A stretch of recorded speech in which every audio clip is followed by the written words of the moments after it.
추천드리고 싶은 거는 배트 고기 줄까요? 하시라는 말씀을 드려요. 빚을 줄이면요, 이 고금리라는 사막을 건널 수가 있습니다. 배트 앉아서 먹어야지. 과거에 주로 이제 기성세대들은 어떻게 했냐면요. 배트 잘 먹어. 아유 맛있어. 내가 산 집은 전세를 뒀고 더싼 전세. 아유 맛있어요. 그런데 문제는 배트 고기 먹는 거야? 새로 전세 세입자가 들어오지 않으려고. 배트 앉아야지. 앉아야지. 맘마 먹지. 배트 고기. 아유 맛있어. 사회생활을 얼마 안 하신 분들은 저는 다시 부모님 집으로 합가를 하고 앉아. 앉아. 어이 착해. 앉아. 배트 앉아야 먹지. 아유 잘했어요.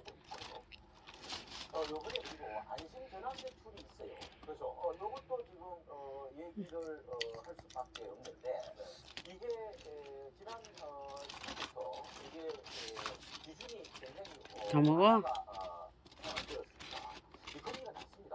이게 변동금리를 보증금리로 바꿔주는 거잖아요. 그렇죠. 그래서 앉아야지. 배트 앉아. 앉아. 정도가 되는데 앉아야지. 가격이 앉아. 이게 1법으로 아유 맛있어요. 합산 소득이 동전에는 7천만 원이었는데 이게 1억으로 올라가게 되고 또 대출 한도도 2억 5천에서 3억 9천으로 늘어나고 내년부터는 주택가격이 9억 정도로 올라가는 가능성이 있거든요. 그러니까 이 두 가지 방법을 한번 고려를 하셔서 배트 또 줄까? 맛있어? 찾아보는 것도 좋을 것 같습니다. 네. 근데 이제 안심대출 물어보니까 이제 실제로 신청하는 건 좀 많지 않더라고요. 이유는 있을까요? 그건 1차 때요. 1차 때. 1차 때는 그렇게 많지는 않았습니다. 왜냐하면 아까 말씀드린 것처럼 주택가격이 4억이면 너무 낮았어요. 너무 낮았죠. 그래서 앉아 배트. 여기 앉아야지. 앉아. 앉아. 배트 고기 줄게. 앉아. 앉아. 어이 착해요. 배트 앉아요. 배트 앉아요. 고기 줄게.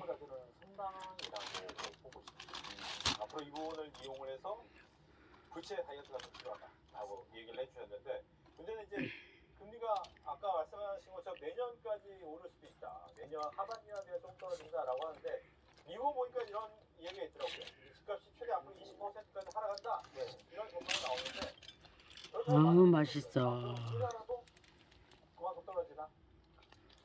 그 폭은 어느 누구도 장담을 하지는 못해요. 다만 추가적으로 더 떨어질 거다. 내년 상반기